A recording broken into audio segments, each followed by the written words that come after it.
Sir చెప్పండి. ఇప్పుడు చూసినట్లయితే నిన్న ఏదైతే ఉందో కుప్పం బహిరంగ సభలో చంద్రబాబు నాయుడు ఏదైతే ఉందో తెలుగుదేశం పార్టీకి అనేది ఓట్లు ఇప్పుడు వేయకపోతే మీ భర్తలకి ఫుడ్ పెట్టొద్దు, ఇంట్లో రానియొద్దు అని చెప్పేసి అంటున్నాడు. చంద్రబాబు నాయుడు గారి మాటలన్నీ అబద్ధాలు మాటలండి. ఆయన మాట నమ్మేవాళ్ళు ఇలా ఎవరు లేరు. ఆయన ఎన్ని మాటలని చెప్పుకొని అన్నీ అబద్ధాలే. ఆయన చేసింది ఏం లేదు, చేయబోయేది కూడా ఏం లేదు. ఏంది చంద్రబాబు నాయుడు గారి మాట నమ్మేవాళ్ళు లేరు. ఇవాళ అన్ని పథకాలు జగన్ గారు పెట్టాడు. అందరికి మంచిగా నోటికాడికి అందుతున్నాయి ఆ పథకాలు తీసుకున్న వాళ్ళు ఎవరు కూడా జగన్ గారిని మర్చిపోరు. మరి కుప్పంకి ఏదైతే ఉందో నీళ్ళు ఇచ్చానని చెప్పేసి సీఎం జగన్మోహన్ రెడ్డి అంటున్నాడు. అసలు నీళ్ళు లేదు ఏం లేదు, ఇక్కడికి వచ్చి గ్రాఫిక్స్ చూపించి మళ్ళీ వెళ్ళిపోయాడని చెప్పేసి చంద్రబాబు నాయుడు అంటున్నాడు. ఆడ పోయి చూస్తే తెలుస్తుంది. ఆయన చంద్రబాబు నాయుడు గారు ఆ నియోజకవర్గం ఆయన ఎన్నిసార్లు అయితే గెలిచాడో, మరి ఎన్నిసార్లు ఆయన ఎందుకు ఇవ్వకపోయాడు నీళ్ళు, ఆయన ఎందుకు ఇచ్చాడు, మరి దాన్ని బట్టి ప్రజలు ఎవరిని దగ్గర తీస్తారో అర్థం అవుద్ది. రేపు ఎలక్షన్ అయినాక అర్థమైపోతుంది. దాదాపు 30 ఏళ్ళుగా కుప్పం నియోజకవర్గం నుంచి కొనసాగుతున్నాడు చంద్రబాబు నాయుడు.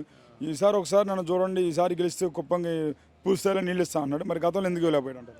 అదే మరి చాలాసార్లు చూశారుగా, ఒకసారి కాదు 4 సార్లు 5 సార్లు గెలిచుంటాడు ఆయన బాబు గారు. మరి చూసారో జనానికి తెలుసు. ఆయన ఎన్ని మాటలు చెప్పినా విత్తర మాటలు తప్పితే పని చేయలేడు. రేపు అక్కడే ఆయనే ఓడిపోతాడు చంద్రబాబు గారు. మరి అటు చూసినట్లయితే ఇప్పుడు ఏపీలో అందరూ ఒక కూటమిగా ఎన్డీఏ కూటమిగా ఏర్పడి వస్తున్నారు. జగన్మోహన్ రెడ్డి ఒంటరిగా పోరాడుతున్నాడు. ఎలా ఉండబోతుంది, గెలుస్తారా? అసలు తప్పనిసరిగా 130 సీట్లు వస్తాయి. 130 సీట్లు జగన్ గారికి సంశయం లేదు, వస్తాయండి.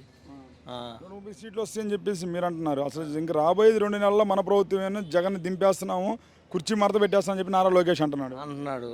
నారా లోకేష్ గారు మంగళగిరి పోటీ చేశాడు, చాలా డబ్బులు ఖర్చు పెట్టాడు.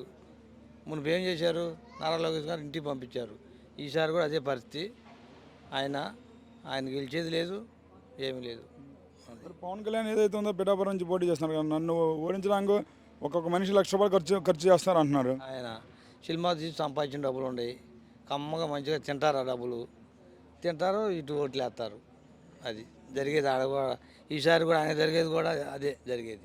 కానీ గెలుస్తా అన్నాడు కదా, 1,00,000 మెజార్టీతో గెలుస్తా. ఎట్లా గెలవటం, మునుపు మాత్రం గెలుతాను అలా, మునుపు గెలుతా అన్నాడు, ఇంటికి పంపించారు. ఈసారి కూడా ఒక అమ్మగా ఇంటికి పంపిస్తారు, ఇబ్బంది ఏమి లేదు.